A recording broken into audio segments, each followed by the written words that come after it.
What if the earliest sign of insulin resistance isn't a blood sugar spike, but a silent message traveling from your inflamed colon to your pancreas, while routine tests still look normal?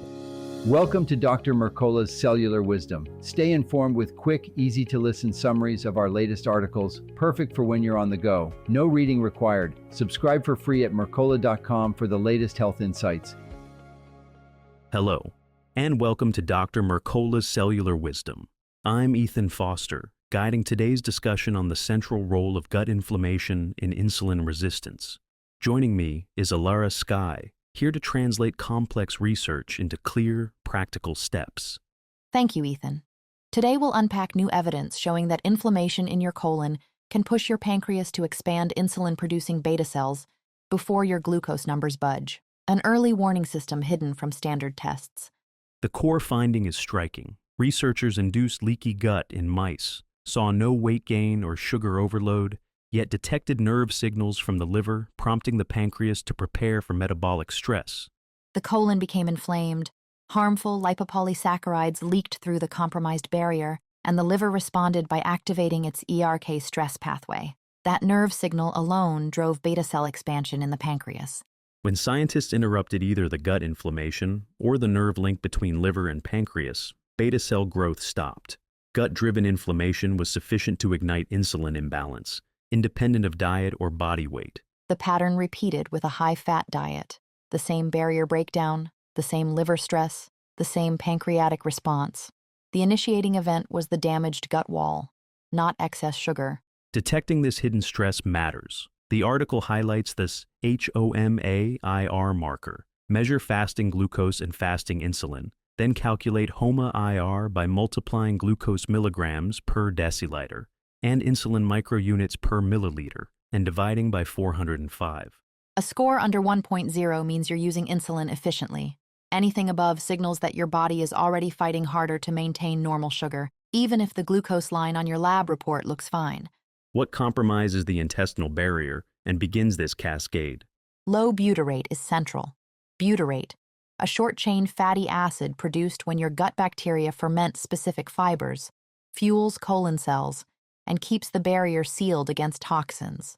When butyrate production falls, the barrier loosens, endotoxins leak into circulation, the liver sounds an alarm, and a nervous message orders the pancreas to gear up with more insulin-producing cells. The process can start silently. You may feel fine, carry normal weight, and still have gut-derived inflammation stretching your insulin system beneath the surface. Prevention begins with carbohydrates that are easy on your gut, about 250 grams daily, focusing on gentle sources such as white rice or whole fruit.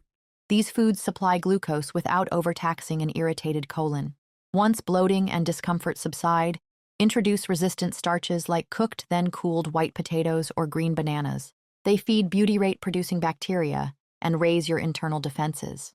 As tolerance improves, cycle in the cooked vegetables, beans, legumes, and eventually whole grains, always slowly, allowing your microbiome to adjust without flaring inflammation. Alongside adding fiber, remove drivers of damage. The article singles out vegetable oils rich in linoleic acid, alcohol, and ultra-processed foods. Instead, choose saturated fats such as grass-fed butter, ghee, or tallow. Those fats support gut repair rather than eroding it. Together, these steps quiet the liver's stress signal, relieve the pancreas, and lower your HOMA-IR before glucose readings ever spike. Beyond diet, daily habits like consistent sleep and stress management influence gut integrity. Poor sleep and chronic stress raise inflammatory cytokines that weaken your intestinal barrier. That's key because the study framed gut inflammation as a stress loop, not merely a dietary consequence. Lowering psychological stress can dial down liver ERK activation, according to supporting animal data. Physical activity matters too. Moderate movement improves insulin sensitivity directly and stimulates gut motility, helping beneficial microbes thrive while limiting stagnation of harmful compounds. To gauge progress, notice improvements such as reduced afternoon fatigue, fewer sugar crashes, and steadier mood. These subjective shifts often parallel downward trends in HOMA-IR. You can also observe objective changes like smaller post-meal glucose rises, when using a continuous glucose monitor, though the article emphasizes that beta cell stress appears before glucose spikes. Importantly, the researchers saw pancreatic beta cell growth halt once gut inflammation subsided, confirming that early damage is reversible when the trigger is removed. Implementing these changes interrupts the silent signal, calms your liver, and lets your pancreas return to sustainable insulin production. That loop is full body. Gut, liver, pancreas, and nervous system coordinate in real time. Healing the gut addresses the root, not just a symptom. If you want tangible data, schedule fasting glucose and fasting insulin tests, then run the HOMA-IR calculation. Numbers above 1.0 call for immediate gut-focused action. Remember, the goal isn't simply chasing a glucose reading, it's breaking the inflammation-insulin loop before pancreatic overwork turns into overt metabolic disease. Frequently asked questions from the article reinforce the plan. Gut inflammation leads to insulin resistance by leaking LPS to the liver. Butyrate strengthens the barrier, and gradual fiber progression raises butyrate without worsening symptoms.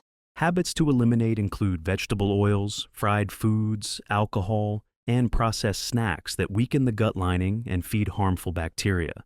Your body responds quickly once those irritants disappear. Within weeks, many people report steadier energy and improved digestion, early signals of a stronger barrier. Today's challenge is direct. Order fasting glucose and insulin. Calculate your HOMA-IR and start stage 1, gentle carbohydrates, while removing inflammatory oils from your very next meal. Put those numbers on paper, track how you feel, and watch your HOMA-IR trend downward as your gut barrier rebuilds. Act before symptoms appear, and you stay ahead of insulin resistance. Thank you for watching Dr. Mercola's Cellular Wisdom. We'll see you on the next episode. Thanks for watching. Subscribe now and click the notification bell so you never miss an update. See you in the next video.